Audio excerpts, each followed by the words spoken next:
começando o podcast Pod Lana. Aqui quem fala é Fernando Lana, o host desse podcast. E hoje a gente vai falar sobre implante capilar. Não, mentira, a gente vai falar como você ganhar dinheiro para fazer um implante. Economias, né? Você que é careca aí, dá um trato nisso aí. Então eu tenho aqui hoje Beto Veiga.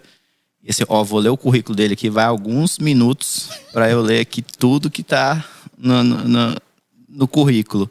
Ele é engenheiro civil, advogado, mestre e doutor em economia. Atua há mais de 34 anos no mercado financeiro. Trabalhou no setor privado, no Banco Central.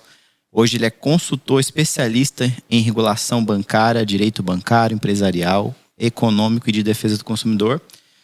Tem vários livros aqui, vou citar alguns deles. Inclusive, fiquei sabendo aqui recente também que ele tem um site, aí depois ele vai falar o site dele aí, que tem vários materiais.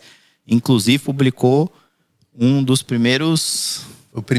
O primeiro, na verdade, é e-book online sobre Tesouro Direto. Entendeu? Então, você já deve ter ouvido falar dele aí. Você botar o nome dele no Google aí, você vai achar.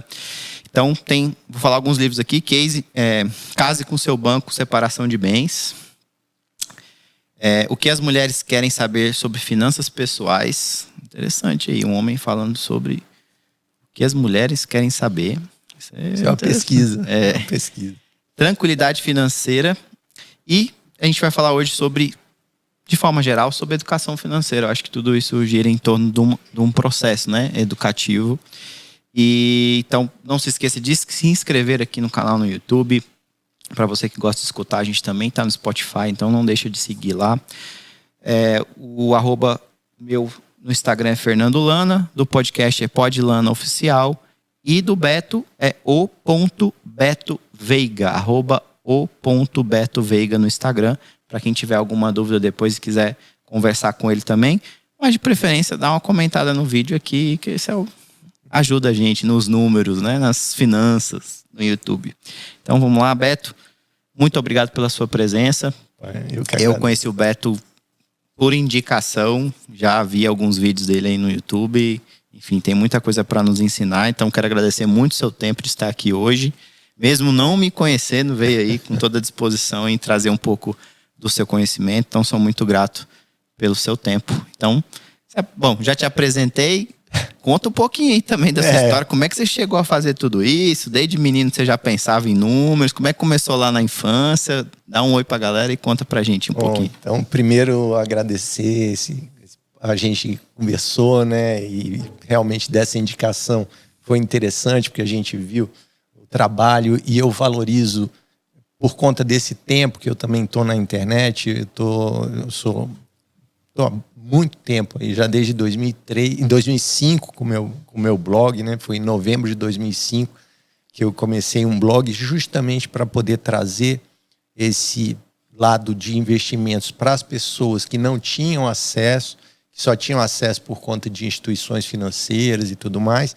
E por ter trabalhado muito tempo em instituições financeiras, em reguladores de instituições financeiras, no caso do Banco Central, você vê que tem uma dificuldade muito grande de fazer a informação chegar para as pessoas, né? Para as pessoas que não têm acesso a isso e acabam tendo problema para gerar, né, para administrar o seu dinheiro, né? E como você falou aí, faz muito tempo que você começou isso aí, eu sempre tive um cuidado muito grande com o dinheiro e eu aprendi isso aí com a minha mãe. Então, quem me ensinou a ter cuidado com o dinheiro foi a minha mãe. Eu nunca fui rico, a gente nasceu muito cedo, a gente saiu lá de Fortaleza, foi morar em São Paulo. E nós passamos por uma situação difícil lá, né? Não foi uma vida tranquila, né? Estava conversando aqui no início, eu admiro o seu trabalho aí, né, nessa área, senão eu fiquei bem impressionado aí com o seu trabalho nessa área de comunicação. Eu sempre gostei de comunicação, sempre trabalhei com essa área de comunicação, mas toda essa bagagem de essa educação financeira que você se referiu aí, ela veio da minha mãe. Então, assim, o básico. Foi ela que me ensinou o princípio zero, e é aquele que você precisa para poder ter sucesso financeiro. Basicamente é contas a pagar e a receber, né? Cara, é só isso. É não gastar mais do que você ganha. E ela me ensinou também um processo que é muito falado hoje. A gente fala muito, criou-se um termo, pague a você primeiro, né? Então é um termo que o pessoal usa muito. Pague a você primeiro. Que na realidade é a seguinte ideia: sempre guarde alguma coisa. Sempre ganhou dinheiro, guarda alguma coisa. Então isso é uma coisa que às vezes você diz assim, principalmente as pessoas mais novas que não tiveram, né, esse tipo de preocupação por parte dos pais, e que não é um pecado o pai não ter feito isso, né? Isso é uma realidade. Às vezes as pessoas nem têm tempo de se tocar, ou mesmo nunca foi criada assim. Mas a história da minha mãe mesmo, ela veio de... O pai dela foi muito rico e por problemas de gestão ele, né, perdeu a grana que ele tinha. E aí ela sempre teve esse cuidado de separar uma coisa. Acho que essa é a pior situação, né? Quando você está num nível muito elevado, sim, e de repente você despenca degraus, né? Eu acho que um ensinamento aí é gigante, né? Gigante e é melhor nunca... Outro ditado, é melhor nunca ter tido do que ter... Melhor nunca ter tido do que ter e perder.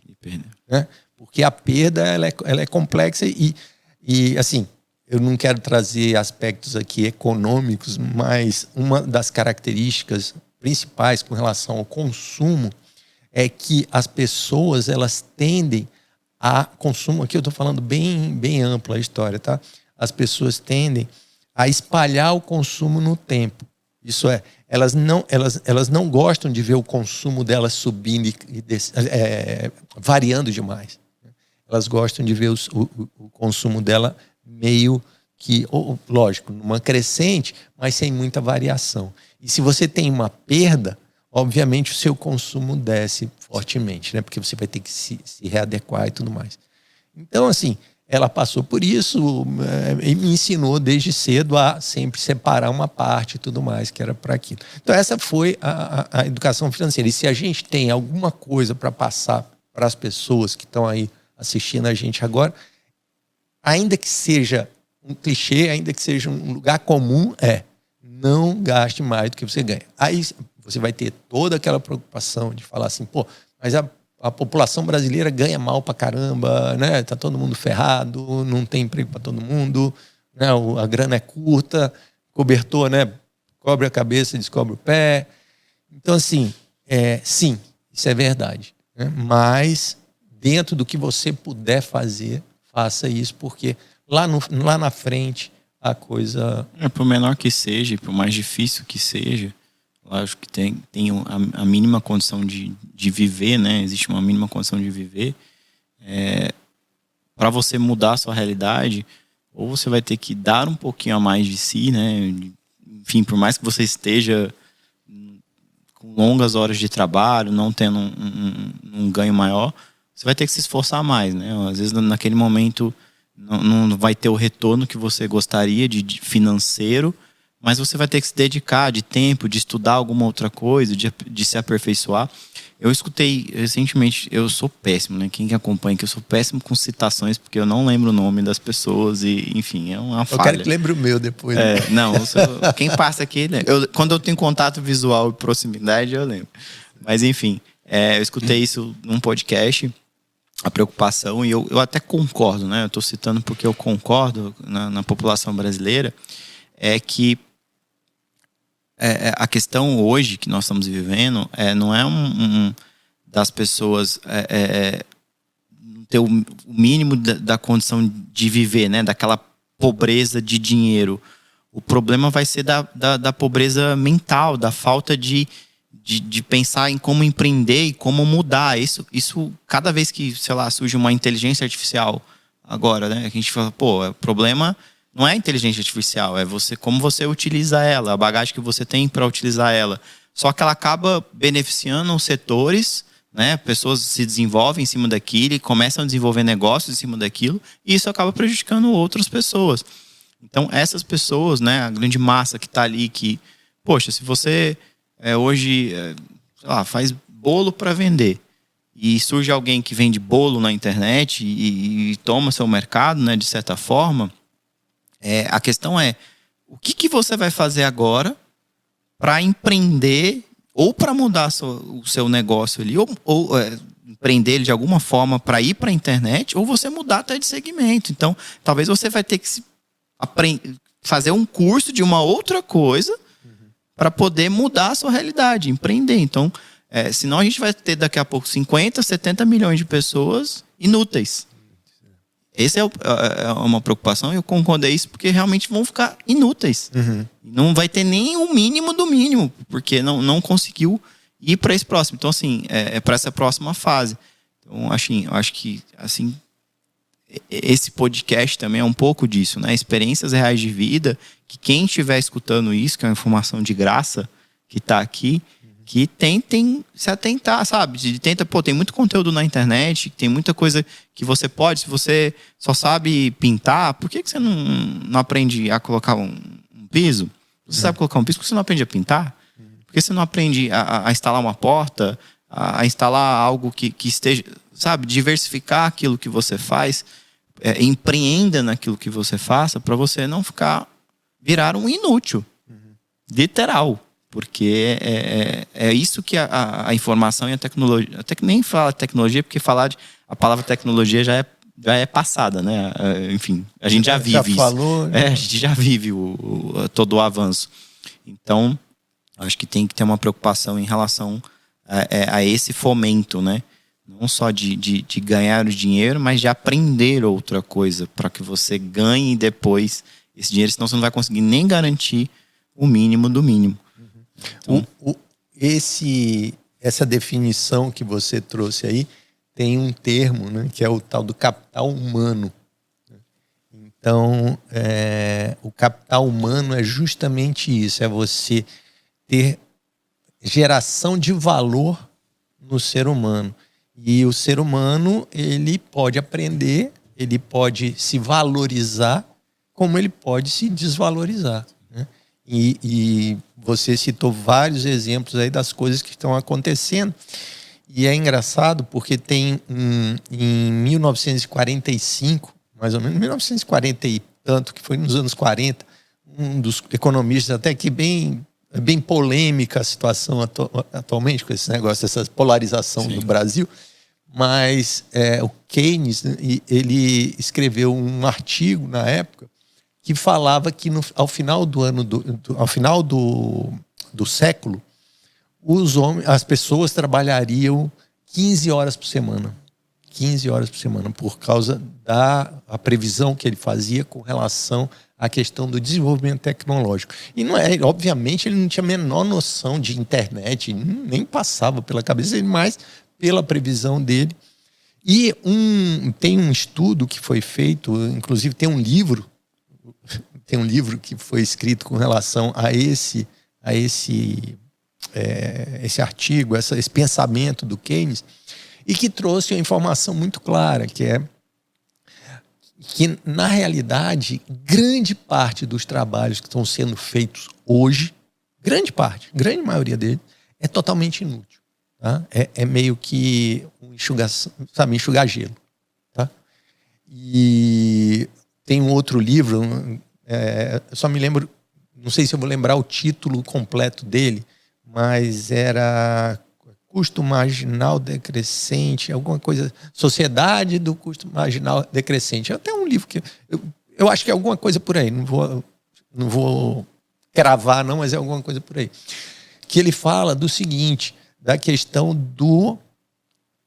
da redução do preço cada vez maior das coisas. Então, por exemplo, se você pegar energia solar mesmo, energia solar daqui a alguns anos, ela simplesmente vai ser irrelevante. Então você vai ter energia elétrica teoricamente de graça, né? Porque você vai ter essas placas de geração solar, elas vão se aperfeiçoando cada dia mais. Cada vez ela consegue captar mais. Né? Captar mais, ser produzida de forma mais barata. Né? Imagine quanto era uma placa solar e quanto eu nem sabia. Recentemente eu estava estudando para fazer a instalação dela.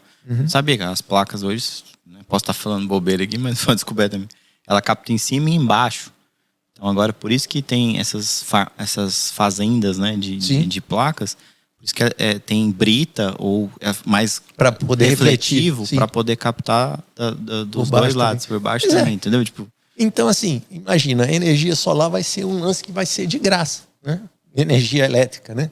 Então, assim, obviamente que tem toda uma questão sei lá, de noite não gera, tem bateria, tem não sei, mas a gente está numa outra pegada. Então, a gente vai ter muitas mudanças. E aí você vai ter uma questão do capital. Isso é, tem grana? Tem. Então você está bem. Não tem grana? Aí a coisa complica. Então, sempre procurar se proteger disso aí é uma coisa muito importante. Mas muito importante, sabe? E montar isso. E a gente não vê, principalmente numa sociedade... Porque tem umas coisas malucas, né? Coisa maluca. O cara vira e fala assim, vai que eu morro amanhã. Tá, beleza. É possível? Totalmente possível. Mas vamos pensar o seguinte, se tiver um dado, tá? Vou jogar um dado aqui. Aí eu vou fazer a seguinte aposta com você. Olha, é o seguinte, se der 1, você ganha.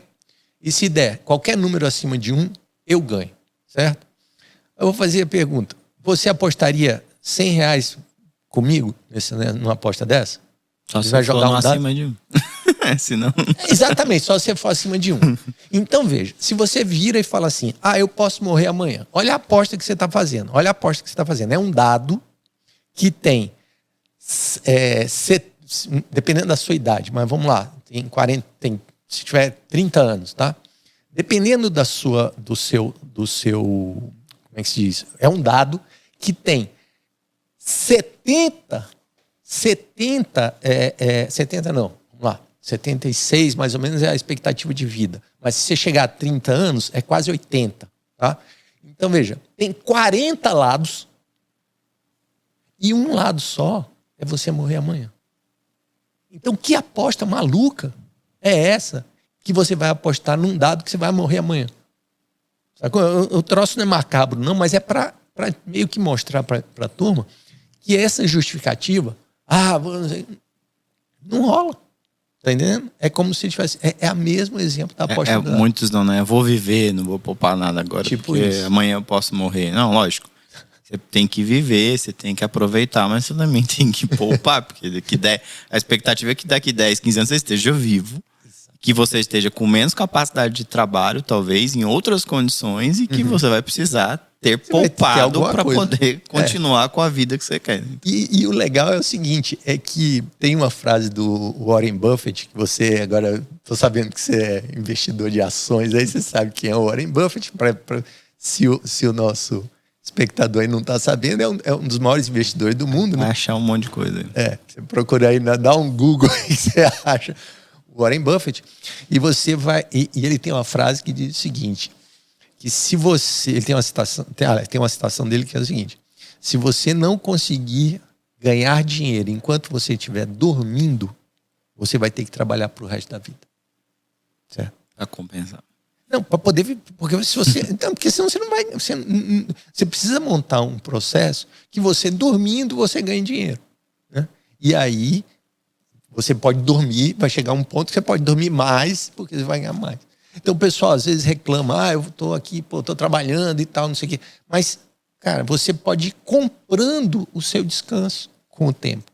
Você pode ir comprando o seu descanso. Eu sei que tudo isso, volto a dizer, para o cara que está lá apertado pra caramba, é um papo de doido. Esse é maluco, os caras... Né? Mas, bicho, não é assim. Se você pegar pessoas que fazem, sei lá, secretária de casa, que, cara, ela tem uma poupança, ela tem uma graninha, ela consegue guardar uma grana, né? Tem um exemplo muito interessante, que eu até falei uma vez, teve um banqueiro, um CEO de banco lá nos Estados Unidos, né? O cara é presidente do banco lá. Esse cara morreu quebrado. Por quê? Porque não pode se falar que o cara ganhava pouco. O cara ganhava, sei lá, 30, 40 milhões de dólares por ano. Tá? E a secretária dele ganhava 100 mil dólares por ano. O cara morreu quebrado e a secretária dele com 7 milhões de dólares na conta. Tá entendendo? Então, assim, aí você vai... Você vai dizer, como você administra. é como você administra, é como você gasta, é como você... não é nem uma questão de investir. Né? Não é só Às vezes é só poupar. É só poupar. A partir do momento que você consegue poupar, aí você dá o segundo passo. Aí agora eu vou investir. Né? Ou seja, se você tá trabalhando aí só 8 horas e as outras horas que você tá dormindo, é você ficar acordado trabalhando. Porque se não tiver um negócio para ganhar dinheiro dormindo, vai trabalhar. Então, trabalha 18 horas, trabalha. Você tá achando que a vida é fácil? Não é nada. A gente encerra o expediente de algumas pessoas. A gente continua no trabalho. Então, vamos lá. Que ainda não dá para ficar dormindo ganhando dinheiro. Mas acho que essa questão de educação, eu falo que eu gosto de usar essa questão de educação para tudo, porque eu falo até a questão, nutrição, né? Todo mundo quer emagrecer, todo mundo. Se você não tiver uma educação alimentar, não vai ser a dieta que vai resolver. Porque você vai ter um problema eterno se você não se reeducar. Se você não aprender o conceito das coisas, da comida, do que é carboidrato, do que é proteína, não vai adiantar. Você vai fazer pequenas intervenções na sua vida para conseguir resultados específicos, sendo que você poderia estar fazendo isso ao longo de um tempo e colher resultados de forma gradativa e constante. Então, né, se educar na alimentação, se educar na finança de forma gradativa e frequente, faz com que você automaticamente faça isso no dia a dia sem ser um grande sacrifício. Sim. Né? Você poupe sem achar que está se privando ou com um discurso que vou morrer amanhã e eu preciso gastar tudo hoje, eu preciso viver. Né? Então, enfim, não é bem assim. E tem uma outra coisa que é importante, que a gente... que foi, assim, eu contei metade da história daquela do Keynes, que ele falou que no final E aí veio esse cara que criou esse até um termo assim, bullshit jobs, tá? Tipo assim, trabalho que não serve para porcaria nenhuma. E essa definição, ele justificou a existência desse tipo de trabalho numa coisa que é o consumismo. Tá? Se você voltar no tempo, nós entramos num mundo de consumismo. É totalmente diferente de você falar em consumo convencional. Olha, você tem que comer, você tem que, né, ter uma roupa e tal, não sei o quê. Mas nós saímos disso. Nós passamos para um mundo que é consumismo. Ou seja, a vida do cara é comprar. Né? A vida da pessoa é comprar coisas, né? É imitar comportamentos, porque a gente não faz nada... a gente não faz nada, como é que eu posso te falar? A maioria das coisas que a gente faz são voltadas para imitar um comportamento de outra pessoa. E aí, nesse modelo, nessa situação, a pessoa consome. E a própria publicidade, ela teve uma mudança, porque poucos anos atrás a gente assistia uma propaganda de margarina, onde a família era o sonho. Se você comesse aquela margarina, você ia ter aquela família feliz, todo mundo sentado na mesa. E hoje, essa procura das marcas de gerar uma conexão acabaram criando até um problema, porque hoje as propagandas elas são mais desconexas. Então você tem... a mulher tá cozinhando, o marido tá ajudando em alguma coisa, tá do lado ali, eles não estão sentados na mesa. O filho tá no telefone... né? A imagem ali, ela tenta gerar uma conexão com o usuário, né? Quem está ali assistindo do outro lado, para ele falar assim, nossa, galera comum aqui, né? Sim. Todo mundo consome, porque não adianta mais aquilo lá. Aí abriu uma brecha para os blogueirinhos, né? Por quê? Porque eles trouxeram o que a propaganda não faz mais hoje, que é o aspiracional. Né, de você ter vontade de ter aquilo porque você ia ter uma família feliz ou você teria uma condição melhor. Então, as pessoas, né, os influencers, as pessoas, o posicionamento geram um consumismo porque, de forma exacerbada, eles trazem esse autoconsumo, a vida maravilhosa da viagem, do mundo fantástico do Instagram, de que todo mundo vive uma vida maravilhosa. E aí o consumismo foi para ali de uma forma extremamente acelerada e de muito fácil acesso a uma tela hoje que as pessoas passam muito mais tempo do que uma TV. Do que a TV. Do que a TV, porque a TV você tinha determinados programas que você assistia. Então, se naquele momento, sei lá, se você assistir uma criança assistir um desenho, ela só... Pô, eu vivi isso. O desenho tinha que ser naquele horário que passava ele. Não tinha outro horário pra você assistir o desenho. Entendeu? Era não aquele tinha pause horário. Também, né? Então, se naquele horário você tinha disponibilidade de assistir a TV e você fosse impactado por algo disso ali, aí beleza. Hoje não. Hoje você assiste o desenho que você quiser. A criança assiste... O sonho que a gente tinha de assistir, sei lá, Pica-Pau 500 vezes não dava, entendeu? Você tinha que esperar outro dia. E hoje você pode. Então, perdeu-se, né? Tem umas coisas que ficou muito volátil, se perde muito fácil na valorização disso, enquanto criou uma valorização maior de outras coisas, que é o consumismo. Sim. E muito, muito rápido, né? Então, hoje, por exemplo, na moda que está agora, as lives para vender. Isso aí o brasileiro ainda nem está fazendo, né? A gente tem a Virgínia fazendo isso na internet, mas nos Estados Unidos isso já é muito, já a galera fazendo live 10 horas, 15 horas, 20 horas, vendendo para não tirar a pessoa da conexão ali, né? Mas se você observar, Fernando, tem algumas coisas que mudaram, né? Então, por exemplo, essa questão da live para vender, ela está sendo feita por uma figura que na realidade ela se transformou, no caso da Virgínia que você está citando, ela se transformou numa vendedora ao vivo, uma vendedora online, né?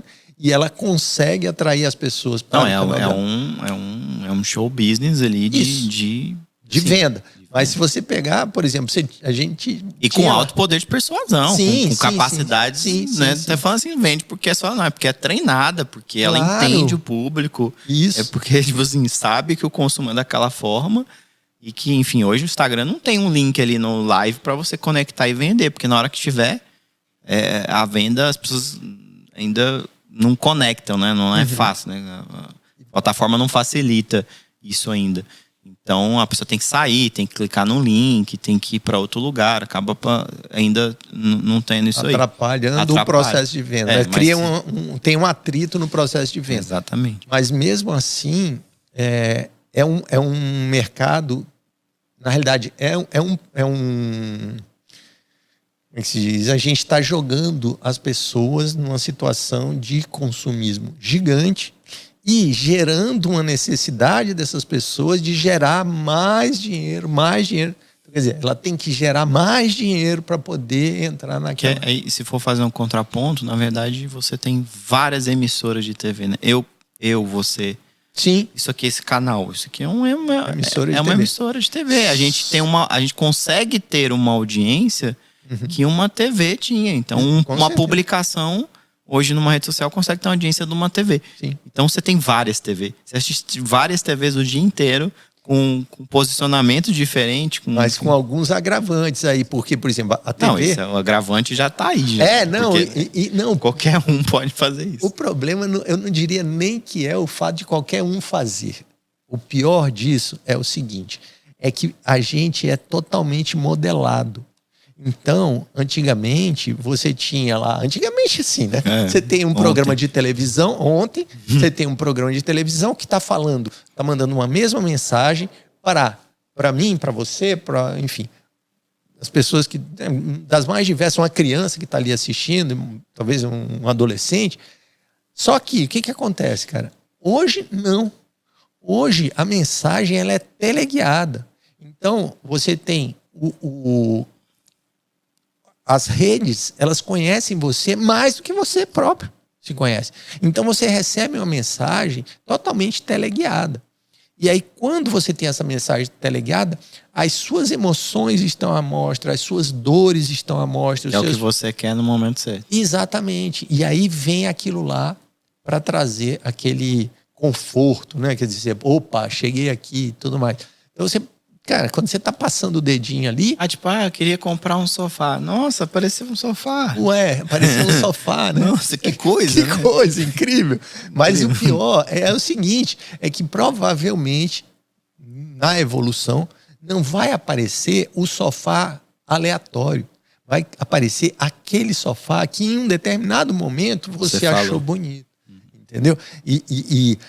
Por exemplo, numa tonalidade que você costuma, que é mais suave para você. Por exemplo, eu estava vendo uma questão de anúncios em rede social, e o cara falando assim, se você for anunciar um determinado produto, e o anúncio você deve fazer um anúncio para cada produto, para cada público, né? Então, o cara que gosta de futebol, você vai fazer um anúncio para ele. O cara que gosta de, sei lá, já não gosta de futebol, gosta de música, então você vai fazer um outro anúncio para esse cara que gosta de música. Então, quer dizer, você está segmentando de um jeito tão poderoso, né? E numa luta, que é uma luta totalmente inglória. Você bota aí, você bota cientistas de dados, você bota cara da área de neurociência, psicólogo. Cara, você bota uma equipe de cientistas, né, nas suas mais diversas áreas, que conhecem o comportamento humano. Você não sabe nem qual é a sua opinião mais, né? Eu não sei mais qual é a minha opinião. Não sei. Eu consumi tanto produto, tanta informação na internet, que eu não sei mais quem eu sou, né? Então a gente viu isso, você vê isso em eleições, você vê isso em as pessoas montando sistemas extremamente bem elaborados, né? E cientificamente. Ganham na superficialidade, né? Na quantidade de superficialidades, porque as pessoas não se aprofundam. Mas mesmo assim é difícil, cara. Mesmo que elas se aprofundem, porque... Não, é justamente porque assim, é uma pluralidade tão grande do que chega para ela, da informação rápida, daquilo que mata um desejo momentâneo, que não gera o desejo. E esse é um outro fator também que acaba que a sociedade perde um pouco, essa coisa de não desejar mais, né? Eu falo até por mim mesmo, né? Por exemplo, hoje em casa a gente tem um carro. Por quê? Porque, lógico, minha casa é do lado, eu vou a pé todos os dias, vou e volto, mas não tenho desejo, eu particularmente não tenho desejo de ter determinadas coisas, né? Tudo bem que um carro é um bem de consumo, mas é algo aspiracional, é uma outra situação. Então, assim, tem coisas que você cai em determinados comodismos que é aquela aspiração de desejar, de trabalhar, de se aprofundar, de criar uma outra realidade também. Isso eu falo na minha realidade. Acaba se perdendo também, né? A aspiração, né? A gente começa a ficar justamente, a gente não sabe mais o que a gente pensa, né? A gente é conduzido em determinadas coisas, né? Pelo processo, pela facilidade. Andar de Uber é mais fácil. Então, não quero ter carro. Pois é, mas eu acho que isso aí, no seu caso específico, eu já acho que já é um processo de amadurecimento, já é uma evolução. Então, mas isso pode gerar outras... Lógico que eu não querer ter um carro, beleza, é um bem de consumo. Mas daqui a pouco eu não quero ter isso aqui tá bom. Daqui a pouco eu quero gastar... Não, mas eu acho que não chega nesse ponto. Eu acho que tem... O que gera é uma outra... Você tem uma sociedade com acesso muito cômoda. Sim. O acesso... Não, mas Então, é isso que eu tô falando. O fato de você não desejar determinadas coisas e começar a deixar de desejar, tô citando um exemplo, assim, pequeno. Porque você mas, por exemplo... Por consumo. Por consumo. Então, eu não quero isso, mas porque eu tenho uma facilidade. Então, daqui a pouco eu não quero sair de casa porque eu tenho uma entrega. Aí eu não deixo de viver um momento diferente de fazer. Daqui a pouco eu não quero fazer isso porque tem outro. E aí você vai criando um comodismo em relação àquilo ali, dentro de um consumo, né? De consumos diferentes, de trocas que não dá mais desejo de ter determinadas coisas, de criar novos processos. Você começa a ter uma sociedade dominada por inteligência, pela inteligência dos processos de venda, de comida, de andar, de transporte. Enfim, as coisas vão chegando, você vai consumindo aquilo ali porque é mais prático. E daqui a pouco você não... Eu tô viajando aqui, mas daqui a pouco você não quer pegar o carro pra andar com seu filho. Você manda ele de Uber, vai pro parque, meu filho. Entendeu? Mas eu acho... Não vou tomar sorvete na praça, não, vou pedir o sorvete, você toma aqui mesmo. Entendeu? O que você tá trazendo faz todo sentido.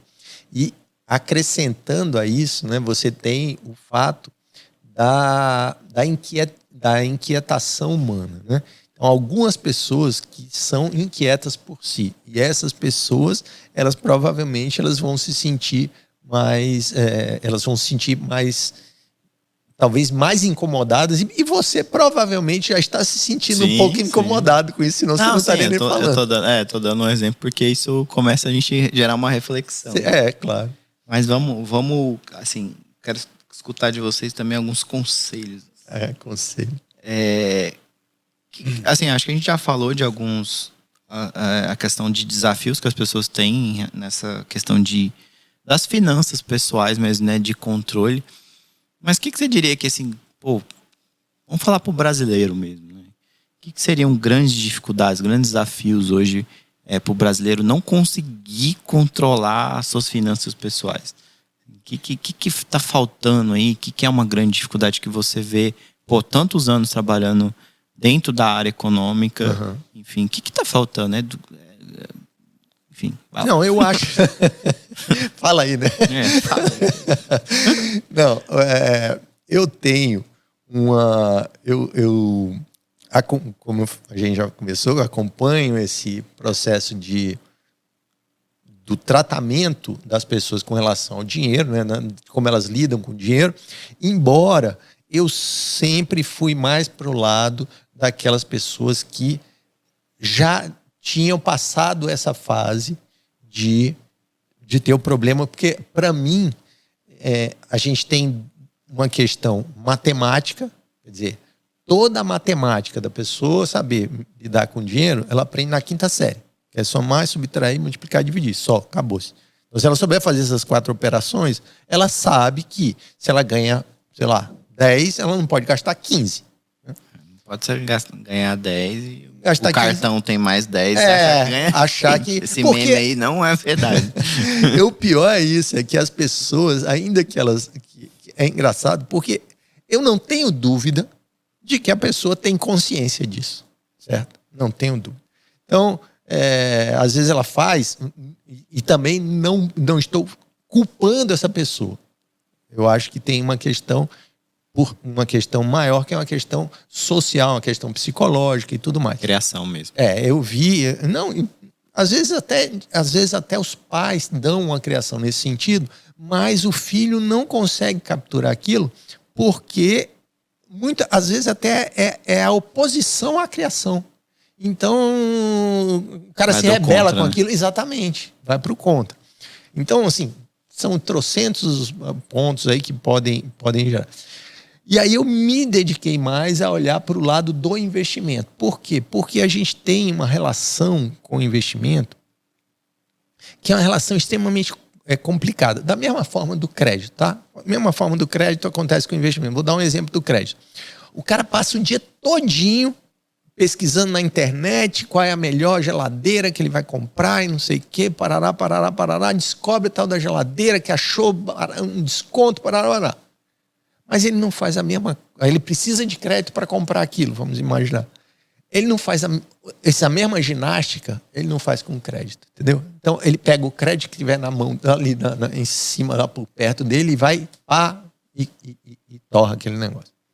Da mesma forma, acontece com o investimento. Então, a gente se acostumou a achar que as outras pessoas entendem muito mais de investimento do que a gente. E aí, por exemplo, eu faço mentoria com algumas pessoas com relação a investimentos. E o último caso foi muito engraçado, que a pessoa virou e falou assim, a gente foi abrir um fundo de investimento. Abrir um fundo de investimento, não é abrir e instituir, mas a gente foi pegar um fundo de investimento e olhar o que tinha dentro do fundo de investimento. Porque as pessoas falam assim, fundo de investimento, meu Deus, o que é isso? Fundo de investimento é um negócio que você pega o seu dinheiro, entrega para uma outra pessoa, para essa pessoa gerir isso daí. O que é gerir? A pessoa vai pegar o dinheiro que vai tomar tudo de cachaça? Não. Ela vai ter que pegar esse dinheiro e vai comprar coisas. Não é verdade? Ela vai comprar o quê? Vai comprar alguma coisa que dê lucro, né? E aí nós pegamos um fundo de investimento que estava lá e vamos abrir esse fundo de investimento. O que tem ali dentro? Cara, títulos públicos. Títulos públicos, ou seja, a dívida do governo. Está lá cheio de título público ali dentro. O que a pessoa pagou a alguém, certo? Qual é a razão que alguém paga uma pessoa para entrar num negócio passar o dinheiro para ela, porque você está pagando para a pessoa fazer isso, para ela comprar um monte de título público no seu nome, quando você pode fazer isso sozinho. Fazendo uma pesquisa. O que justifica isso? É simplesmente o fato da gente ter se acomodado da mesma forma que faz com cartão de crédito ou com o cheque especial, ou com qualquer coisa, qualquer linha de financiamento cara, o carnezinho gostoso lá, né? Qualquer coisa dessa natureza, as pessoas acabaram fazendo com os investimentos. Então a gente entrega o investimento para outra pessoa. E aí é legal o seguinte, porque se você tomar você fez um investimento e perdeu dinheiro, você fica com raiva e tudo mais. Mas quando é o outro, não, você vai ter toda uma explicação técnica. A culpa é dele. Você vai achar que a culpa é dele, mas ele vai ter toda uma explicação técnica para dizer que a culpa não é, que é uma situação de mercado e tudo mais, entendeu? Então, a gente tende a fazer essa transferência de responsabilidade. Então, é gerente de banco, é assessor de investimentos. É engraçado porque eu até... O gerente falou que a taxa era boa. Exatamente. E é engraçado porque eu há pouco tempo até fiz um vídeo lá no coisa falando dizendo, como é que se entrega o seu futuro, né, o futuro financeiro, para um cara que daqui a 10 anos ele não vai estar ali, provavelmente. Né? Ele vai estar fazendo outra coisa. Né? Então você vai entregar o seu futuro financeiro. Os caras fazem plano de previdência. Você acaba não entendendo qual é a manobra de troca que você vai ter que fazer daqui 5 anos se o cara sair dali. Né? Tipo assim, ou se aquele tomar outro rumo, você não sabe nem pra onde você vai, né? Você vai acabar perdendo tudo que você ganhou, né? Se o cara tomar outro rumo, vamos dizer, ele desistiu de ser assessor de investimento, vai fazer outra coisa. Isso porque quando você investe num fundo, e né, vamos falar por experiência, você tem que ter um mínimo de acompanhamento para você entender qual é a lógica que aquilo ali tá até mesmo para você aportar mais, né, para você vender. Você tem que entender o que o cara tá tomando de decisão ali para você conseguir gerir aquilo. Então não adianta você só jogar. Sim. Né? Pois é, mas o problema... É melhor você ficar com isso na sua conta. Né? Pois é, mas o problema é que o que as pessoas fazem em geral é isso. Elas jogam ali. E aí a gente vai entrar num outro ponto, que é o tal do conflito de interesse. Então, você já citou que foi essa questão de não ter o mínimo de pesquisa, né? De entendimento. Então vamos mudar. A gente falou do desafio de finança pessoal, nós falamos os 3 desafios para quem investe, né? Ou os 3 problemas de quem investe e não consegue se organizar. Você falou o outro agora é... O outro é o conflito de interesses, né? Você não entender que existe um conflito de interesses entre a pessoa que está te prestando a assessoria e você, tá? E os seus investimentos. Por quê? E, cara, pensa aqui o seguinte, o cara lá, ele tem que ganhar dinheiro, concorda? Ele tem que ganhar dinheiro. Ele está lá, não está fazendo caridade. Muitas vezes você chega lá no banco, eu botei investimento aqui num fundo de investimento X, ou eu comprei um CDB do banco. Era a cota do cara, da venda do gerente. Tipo assim, tem a cota do gerente. Mas, é claro que o cara tá ganhando... o banco tá ganhando dinheiro com aquilo, certo? O banco tá ganhando dinheiro com aquilo. E aí você tem que ver até que ponto o banco tá ganhando dinheiro e até que ponto você tá ganhando dinheiro. Né? E as pessoas não entendem isso.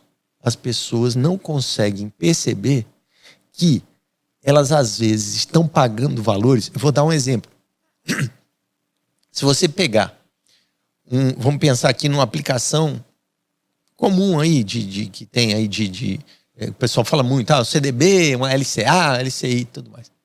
Se você ficar com 10% a menos do que você ficaria, né?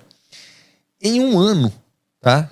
Com a taxa de juros que a gente está vendo hoje, você entregou R$1.300 para uma aplicação de 100 mil. Você entregou R$1.300. E isso, né, eu tive foi engraçado, teve essa mentoranda até que me deu esse depoimento aí, foi muito, muito, muito legal. Ele disse, poxa, eu pensava que eu diversificava, eu tinha 30% num banco tal, 30% no banco tal e 30% no banco tal. Ela estava aplicando tudo na mesma coisa. Só que um banco pagava 100% do DI para ela, outro banco pagava 85% do DI. Quer dizer, 15% a menos do que esse banco aqui. E isso representava o quê? Para ela, era uma conta de aproximadamente R$2.000 no ano de diferença. Tá? Então, a gente não entender o conflito de interesse, isso é, o cara lá, ele não é bonzinho com você, tá certo? Ele não é bonzinho com você. Ele está prestando um serviço. E se você não sabe conversar com ele, né, se você não sabe o que ele está fazendo por você, aí e aí isso entra em outro patamar quando a gente leva para as redes sociais. Tá cheio de gente aí dando os cursos digitais e mostrando coisas que tendem a valorizar aquilo que ele está investindo. Sim. Aquilo que ele está fazendo. Então, altamente rentável para ele, além de estar ganhando, altamente tendencioso, né? Totalmente. Aí totalmente você tem que tendencioso. ver. Então, assim, é legal a informação sobre essa parte financeira, de você escutar várias pessoas e conseguir ter uma análise própria daquilo ali e, lógico, defendendo aqui o nosso consultor, procurar pessoas que realmente vão te dar algo, moldar algo dentro da sua realidade sem tendências. Né? Tipo, tá ganhando para dar informação. Sim. Que você vai ganhar no longo prazo. Sim. Você vai deixar de perder, de deixar de esse dinheiro. Às vezes você fala assim, não vou pagar um consultor X mil reais, mas você tá dando X mil reais pro banco. Né? E tranquilo da vida, né? O pessoal, olha, achando que tá balando. Tava achando que tá balando, exatamente, cara. Você olha para aquilo e você fala assim, cara, você tá entregando seu dinheiro tranquilo. E outra coisa que é o longo prazo. Então, por exemplo, os caras fazem aí previdência privada, muita gente faz plano de previdência, não sei o quê. O cara pega lá um plano de previdência, bota lá R$100 e acha que aquilo lá resolveu a vida dele, né? E não é assim. Não é assim. Então, o plano de previdência ele é vendido totalmente errado. É um troço que as pessoas compram achando que, isso aqui eu vou tirar X. A planilha aceita tudo. Então, quando o cara quer te vender o plano de previdência, que ele tem a meta dele para cumprir de plano de previdência, ele vai dizer, olha, se você botar R$100 aqui, você vai ter, sei lá, bota uma taxa de juros lá em cima, você vai ter não sei quantos milhões lá na frente. E não é assim que funciona, né? E a gente saiu de um modelo que você comprava uma aposentadoria, que o cara mostrava para você. Muita gente quebrou nesse negócio. Eu falo empresas quebraram porque elas estavam vendendo o que elas não conseguiam entregar e muita gente perdeu dinheiro. Só que a mudança foi complicada porque, vou explicar rapidamente. Antigamente você chegava lá e dizia assim, olha, eu quero 5 mil de aposentadoria lá na frente. Aí o cara dizia, olha, você vai ter que pagar R$1.000 por mês ou R$2.000 por mês. Aí, beleza, fechou e tal. Vamos lá, os 5 mil corrigido pela inflação e os R$2.000 corrigido pela inflação também. Chegou lá na frente, a empresa de previdência não conseguiu transformar esses 2 mil em 5 mil para a eternidade do cara lá.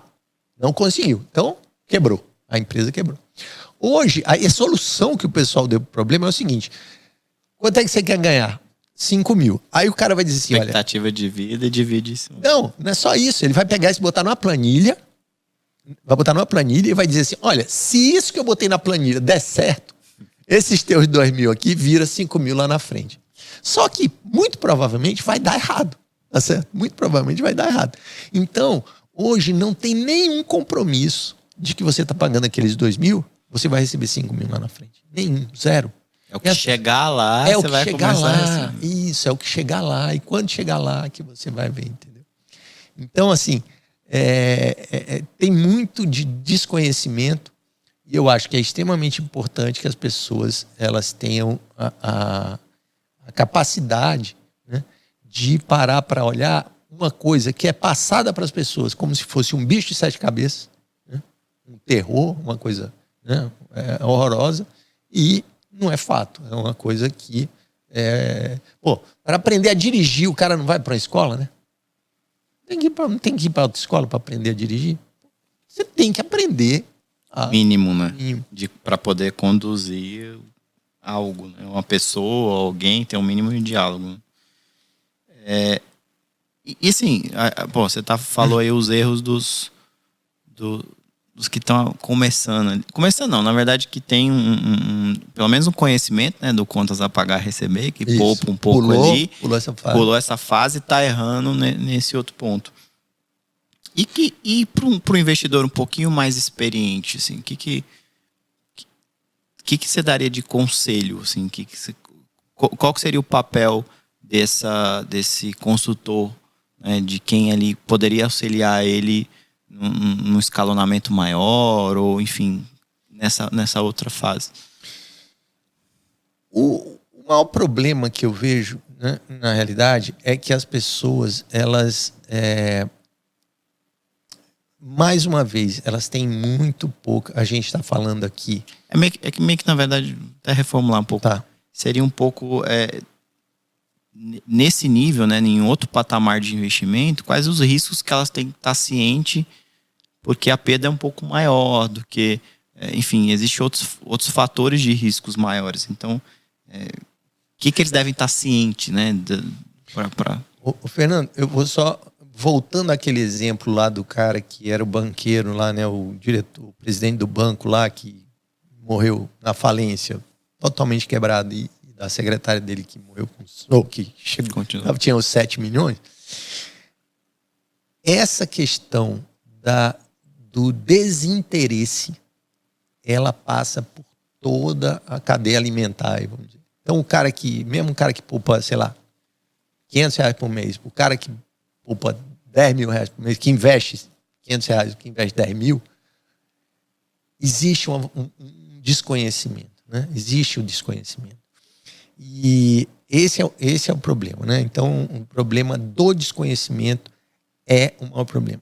E quando ele vai buscar eu acho que até piora. O cara que tem mais dinheiro, ele se sente mais tranquilo ainda em escolher. Eu vou citar um caso aqui que é matador, que é o caso de um cara que criou a Bolsa de Tecnologia dos Estados Unidos, que é o Bernard Madoff, né? Ou Madoff, né? Esse cara, ele montou o maior esquema de pirâmide. Não é de pirâmide, os técnicos aí, aqueles caras que sabe que vão mandar o comentário, ele fala que é pirâmide. Não é.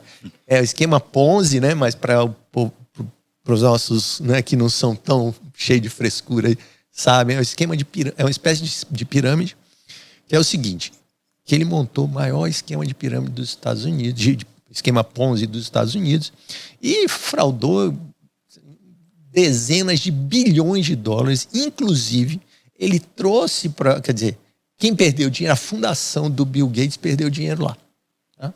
Então, o que esse cara fazia? Ele simplesmente era uma autoridade do tema. Esse cara, tem um documentário dele na Netflix, o cara que quiser assistir vai ver esse documentário. O cara simplesmente não tinha nada. Nada. Ele investia em quê? O dinheiro que ele pegava das pessoas era para pagar as outras pessoas. E o cara, usando essa expressão, o cara pagava de gênio do mercado financeiro. Ele gerava... O troço é tão maluco, cara, que a gente não consegue acreditar, né? A gente não consegue acreditar que as pessoas... Não tem aqueles golpes que você vê ali na internet, que você fala, pô, eu não acredito que o cara caiu num negócio desse, cara. Aquele golpezinho. Você vai expirar 200 mil milhas do seu cartão. Você não sabe que você não tem 200 mil milhas e vai lá e clica. Pô, tá entendendo? Pô, como é que o cara cai num negócio desse? Mas enfim. Só que, cara, esse cara, ele era tido, ele passava a impressão de ser um gênio das finanças. Então, o grande problema hoje é que a gente tem essas pessoas que se passam como gênios das finanças. E as pessoas ouvem aquilo e falam assim, caramba, poxa, esse cara sabe pra caramba e tal. O problema é que existe o apaixonado e o apaixonado com dinheiro, né? Como assim? O apaixonado com dinheiro, ele acredita muito mais nesse cara e ele vai lá e... sim, bota muito mais grana, sim. Mas a informação, enquanto você não tem muito dinheiro para aquilo ali, você tem a informação, acredita ou não, mas você não consegue financiar. Agora, quando você tem muito dinheiro... Bota a grana lá e vai. Rapaz, esse cara, ele gerava os relatórios numa impressora de matriz. Uma impressora matricial. O pessoal que está assistindo não sabe nem o que é isso mais. O pessoal mais novo que está assistindo não sabe nem o que é isso. É aquelas que fazem assim... Que tinha as pontinhas para destacar. Exatamente, tinha as pontinhas para destacar papel... como é que chama? Eu nem lembro. Formulário contínuo, era o papelzinho que ia lá.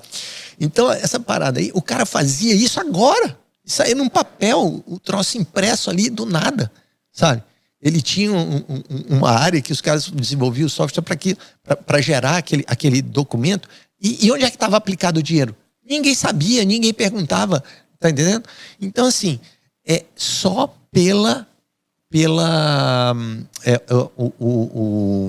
o argumento de autoridade, sabe? E era um cara respeitadíssimo.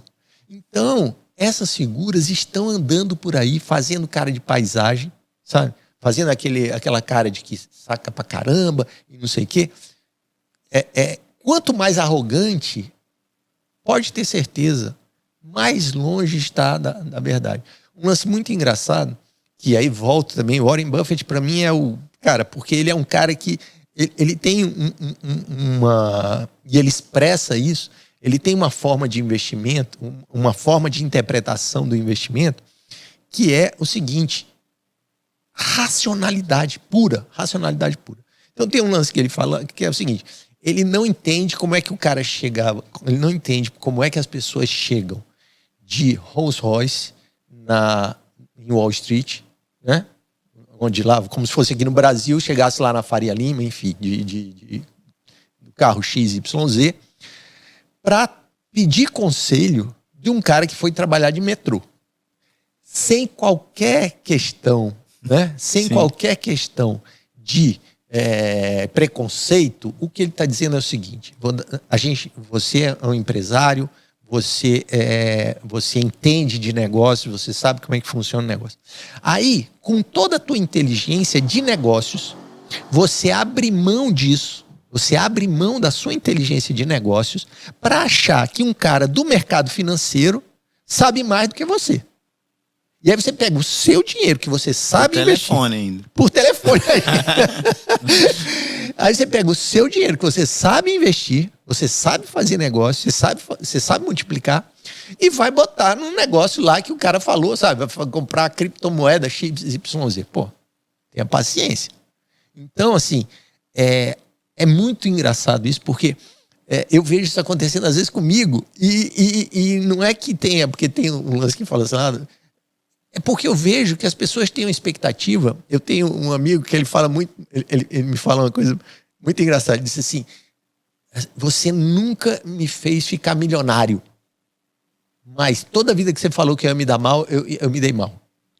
Cara, isso é maior propaganda, porque eu nunca prometi a ninguém transformar ninguém em milionário, porque tem uma questão bem básica. Se isso fosse uma coisa fácil, se isso fosse uma coisa direta, cara, você nem estaria ensinando. Não estaria nem ensinando nada, cara. Estaria vivendo. Não é verdade?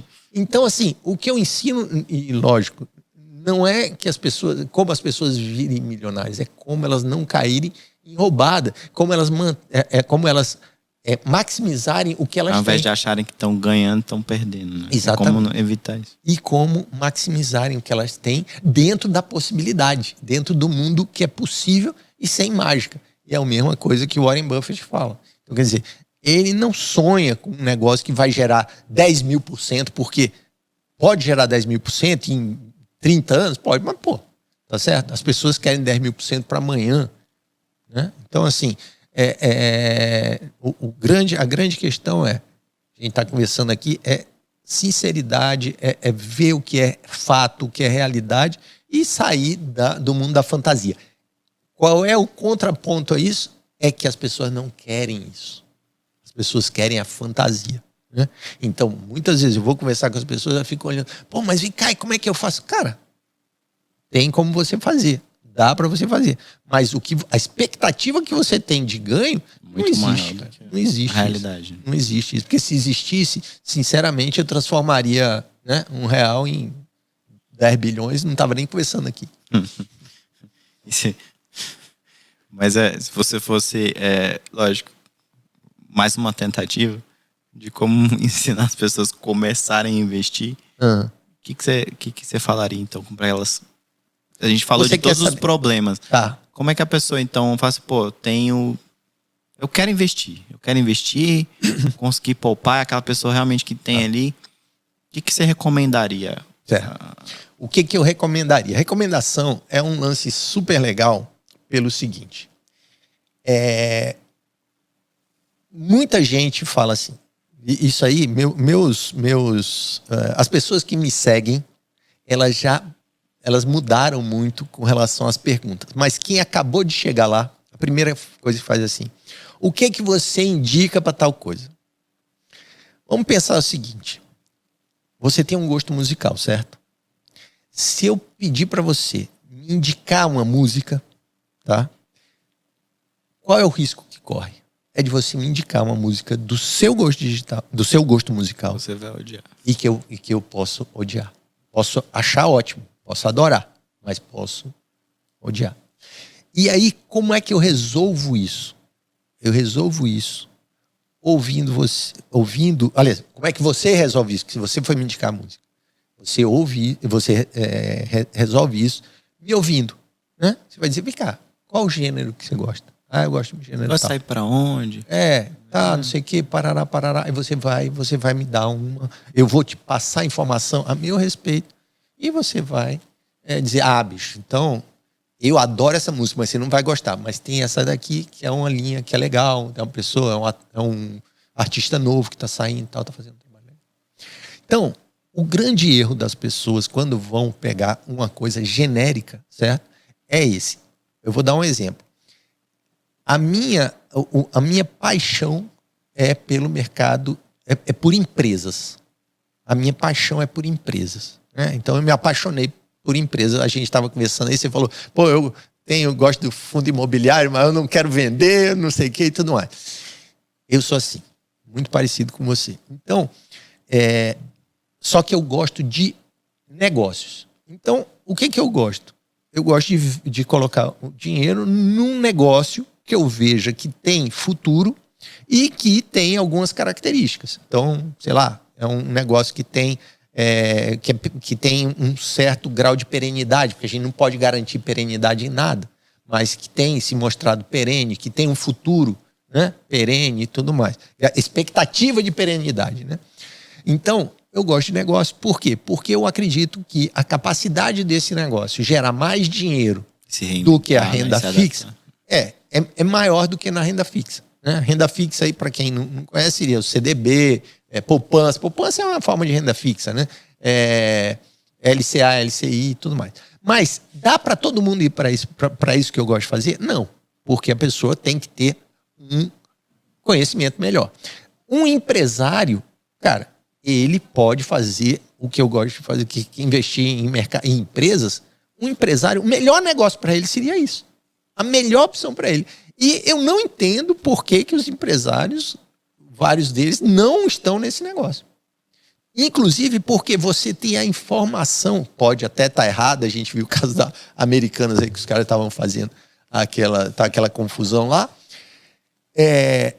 Pode estar errada? Pode. Mas se ela estiver certa... Mas o empresário, você quer dizer que ele tem um pouco mais de capacidade, conhecimento de avaliar uma outra empresa. Um outro negócio. Porque, bicho, se você é empresário e você não sabe a mesma regrinha lá de trás, né, que você tem que ganhar mais do que gasta, né? Então, o faturamento, você tem que ter uma coisa chamada margem, né? Então, um empresário, e nisso eu ajudo também as pessoas, tem empresários que conversam comigo sobre os seus negócios lá, sobre as finanças da sua empresa, mas se você não souber que tem que ter margem, né, e que muitos negócios que você vai buscar na bolsa, que você olha, né, vou dar um exemplo, tem uma empresa na bolsa que ela tem uma margem líquida de 40%. Então você imagina o que é você ficar, depois de pagar todos os seus custos, pagar todos os seus tributos, você ficar com 40% do que você tirou de nota fiscal. Amigo, o que é isso? Certo? Então, você vai olhar um negócio desse, um negócio... Para quem é empresário, sabe o que é cara, isso. O cara sabe, ele tem que saber o que é isso. Se ele não souber, ele é um sortudo, é um cara que vai no cheiro, né? Ou então tá no mercado que só tá ele lá e tá ganhando. Não. Então, assim, para o empresário é muito fácil. É muito fácil fazer isso. Agora, eu não posso falar a mesma coisa para uma pessoa que não é empresária. Ela vai ter que desenvolver essa habilidade para fazer o que eu gosto. Para quem quer fazer, por exemplo, quem quer aplicar em renda fixa, aí é um outro negócio. Então, qual é a minha você falou, o que eu indico? O que eu indico é o seguinte: não sabe nada, certo? Primeiro, não entre em nada que você não entenda. Nada.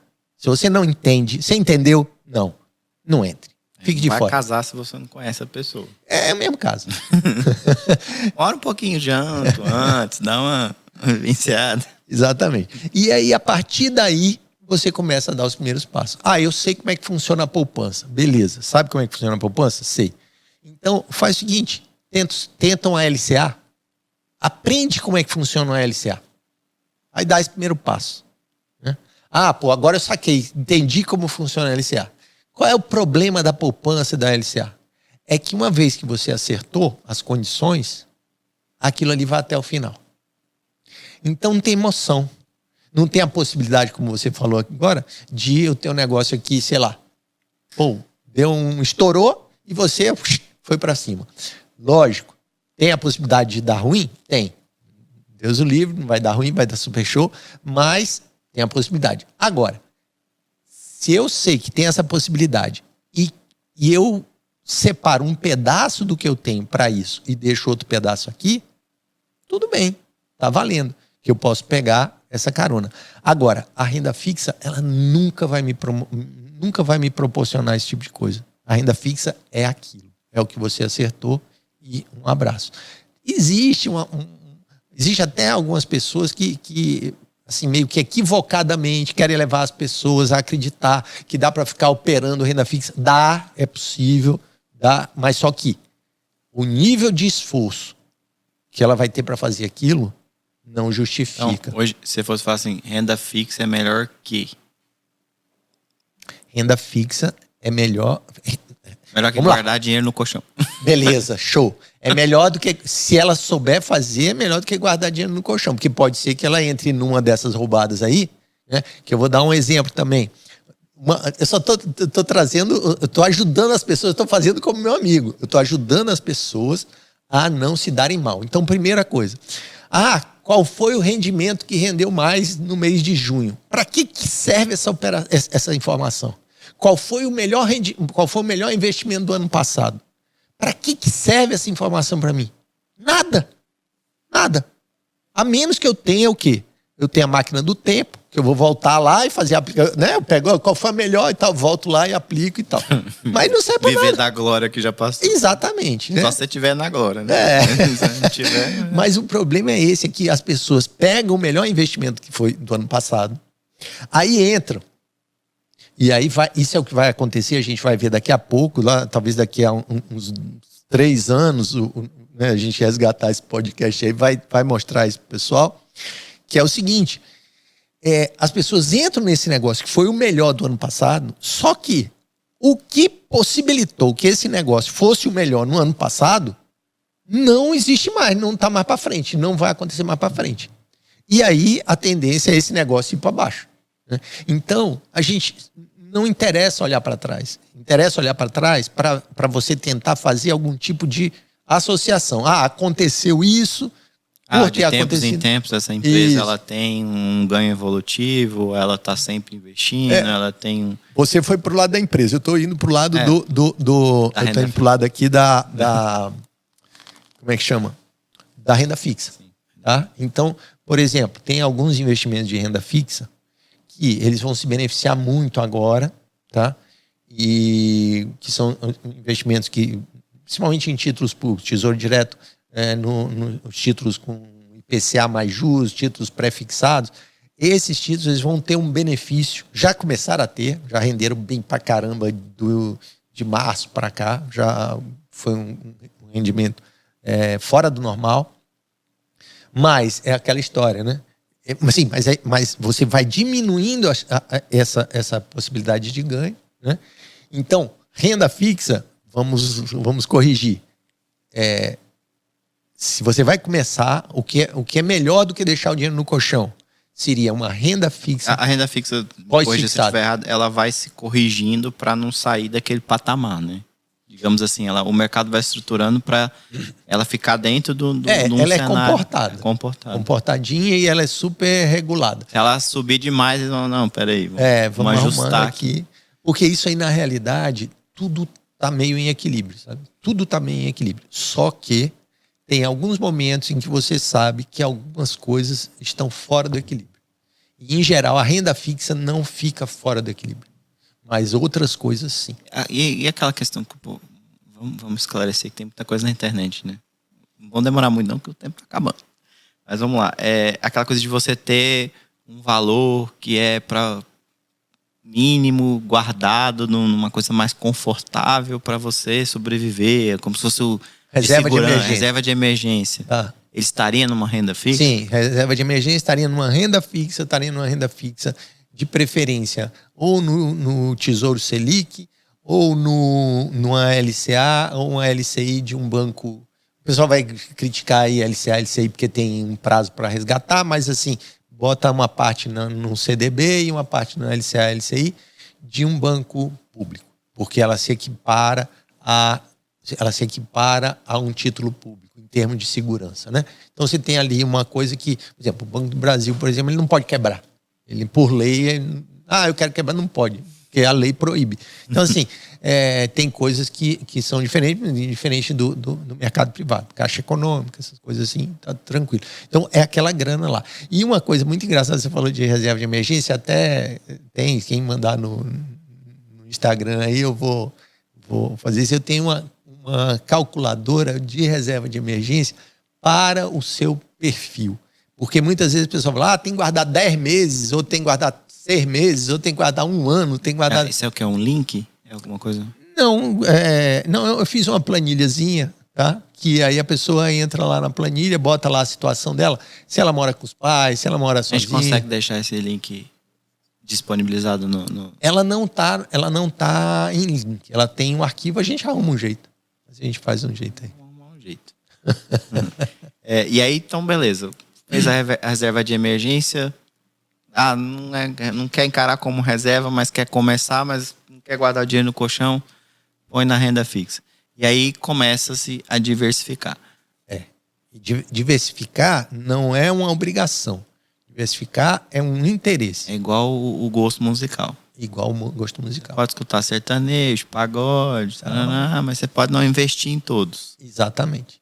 Você pode não investir em todos. Aliás, você pode não ouvir nenhum, saber que existe e não ouvir nenhum. Pode ouvir todos, né? E aí você está diversificando. Pagode, sertanejo e tal, não sei o quê. Está diversificando. Agora, você pode ouvir alguns, saber que existe e não ouvir. E isso é uma decisão pessoal. Então, eu vou diversificar? Por quê? Aí você vai pensar. Por exemplo, o pessoal fala, fundos imobiliários. Por exemplo, eu tenho um curso de fundo imobiliário. Mas o curso de fundo imobiliário... Aliás, o fundo imobiliário serve para tudo? Não. O fundo imobiliário, muito provavelmente, para um cara que está juntando o dinheiro, não está ainda na fase de uso desse dinheiro, muito provavelmente não seja uma boa ideia, porque ele vai gerar toda hora aquela grana que vai cair na conta. Cada mês cai lá a grana na conta. Aí você vai ter toda vez que ficar pegando aquele dinheiro para reaplicar e tal, não sei o quê. Será que esse processo é legal? Isso é uma opção. A pessoa, não, eu gosto de ver o dinheiro caindo na minha conta, que eu acho legal e tal, bacana. E, por sinal, é também um estímulo, né? É um estímulo. Pô, eu tô vendo aqui o dinheiro caindo e tal, não sei o quê. Pô, é legal. Tudo bem, então vamos para o fundo imobiliário. Mas, se não é isso, não faz sentido. Eu falo do fundo imobiliário, eu uso um exemplo. O meu pai, por exemplo, ele é uma pessoa... A gente tem, né? No passado, as pessoas gostam de ter algo físico, né? De comprar, é uma coisa do brasileiro, né? De ter a casa, de comprar. Lógico que matematicamente falando, não existe, não compensa você pagar aluguel, não compensa você pagar um financiamento. Não, que não é. Existe várias, né? É aquela coisa também do gosto. Tem gente que se não fizer um financiamento, não vai ter casa nunca. É melhor ele pagar a prestação dele 50 anos, mas ter a casa dele, porque se ele fosse juntar, ele não juntaria. Né? Então, eu falo que o fundo imobiliário, eu usei até isso pro meu pai.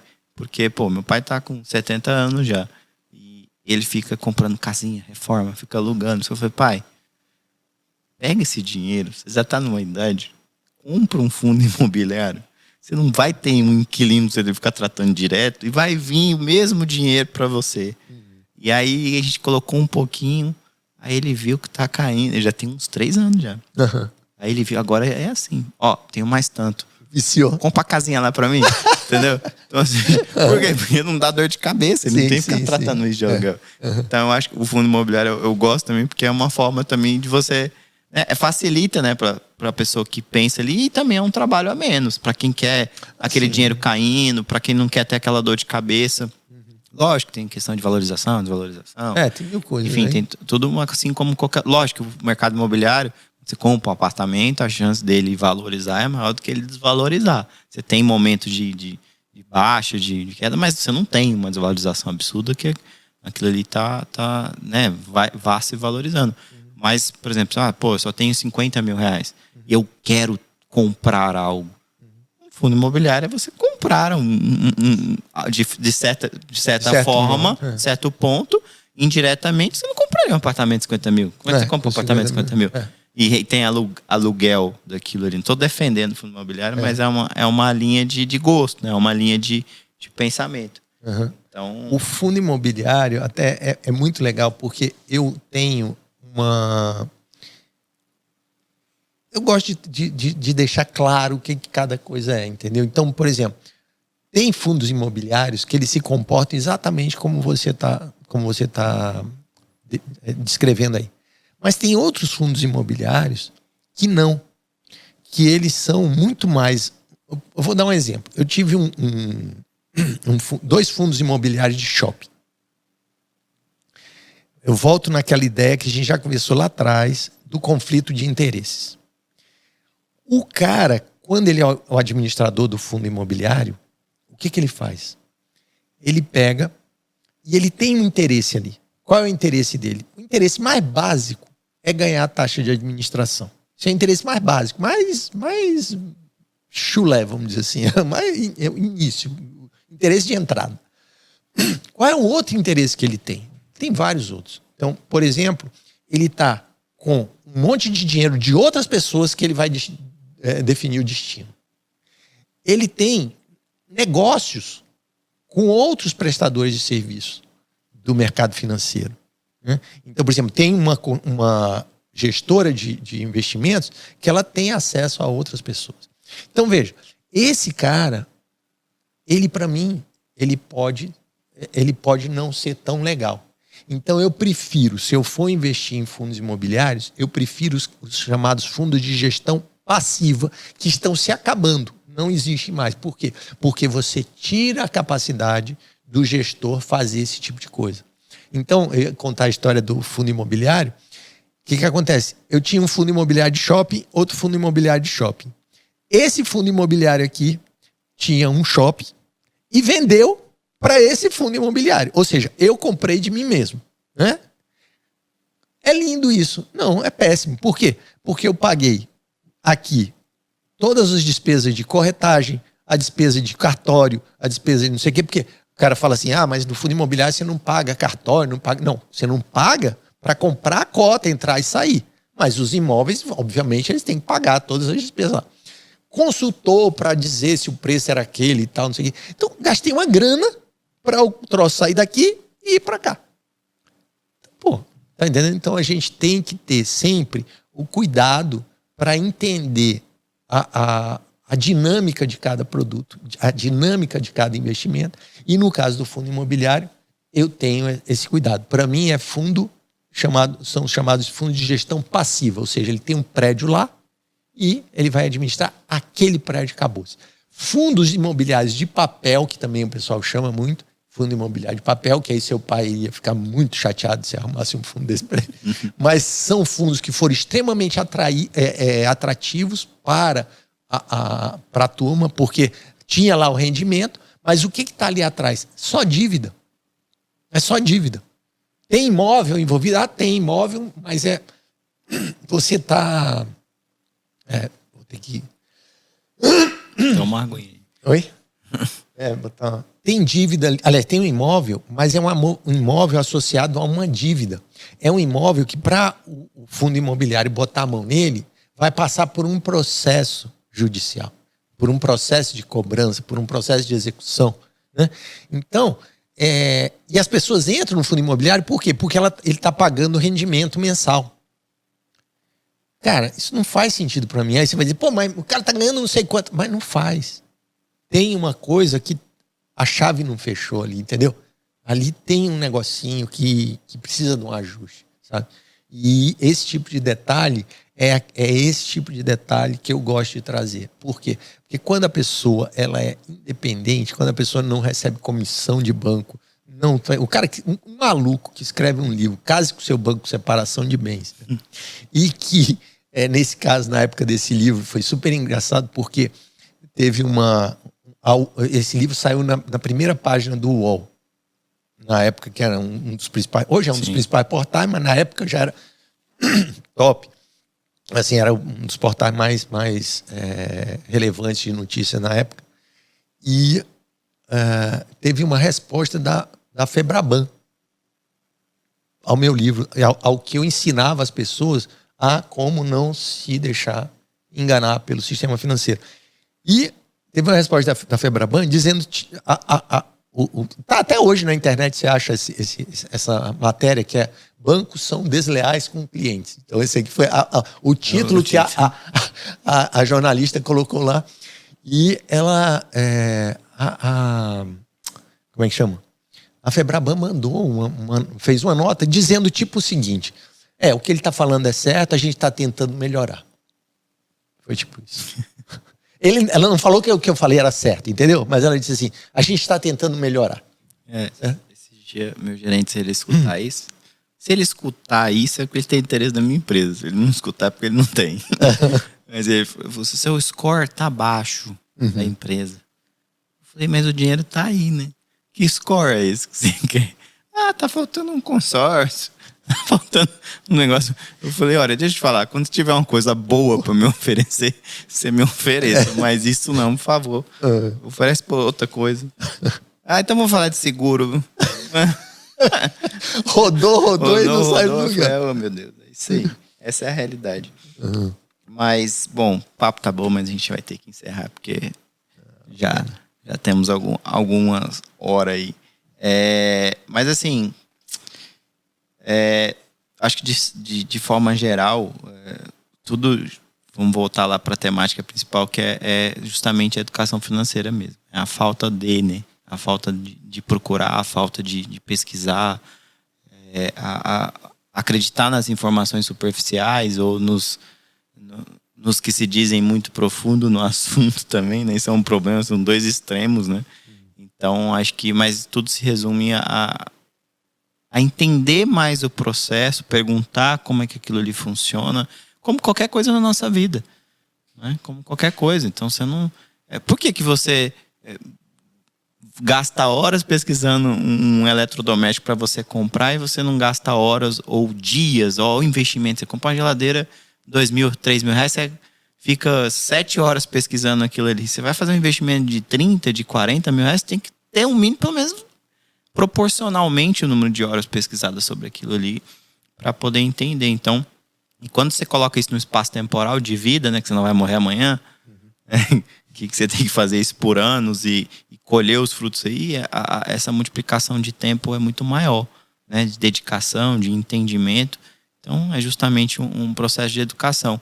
E hoje falar que, não tem informação, acho que não cola. Você que está assistindo agora, você fala para mim que não tem acesso à informação, você já está errado já, né? Porque você já está acessando essa informação aqui. Então, depois que você escuta, é difícil você falar que não tem um conhecimento sobre aquilo. Então, de forma geral, a gente falou um pouco sobre isso.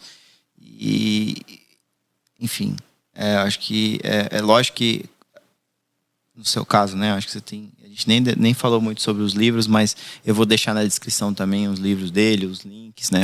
Até me interessou a ler sobre isso aqui. Inclusive, acho que eu vou até comprar um livro desse aqui, vou deixar de indireta lá no banco. Só de presentinho, vou mandar nessa aí.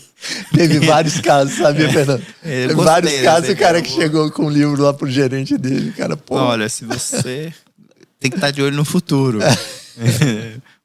Tem coisa boa aí pra você oferecer. Oferece coisa melhor, você sabe que tem. Entendeu? Mas, enfim, a gente não falou sobre isso, mas, pô, agradecer novamente a sua presença aí. Eu aprendo toda vez que alguém senta aqui do lado e, enfim, de certa forma, algumas dúvidas do que foi perguntado também são dúvidas minhas, também são um desafio. O processo de educação, por mais que a gente tenha acesso à informação, tem informação com boas pessoas, né, com que sejam boas, até chegar nessas pessoas, também é um processo mais longo. Então, por medo, né, ou por ver que vai errar, melhor você segurar, né? Melhor você entender o mínimo e fazer o mínimo do que... Faz o mínimo. Entender o mínimo e querer ganhar aí em promessas falsas. Então, agradecer a sua presença novamente, ao que você trouxe hoje aí, né?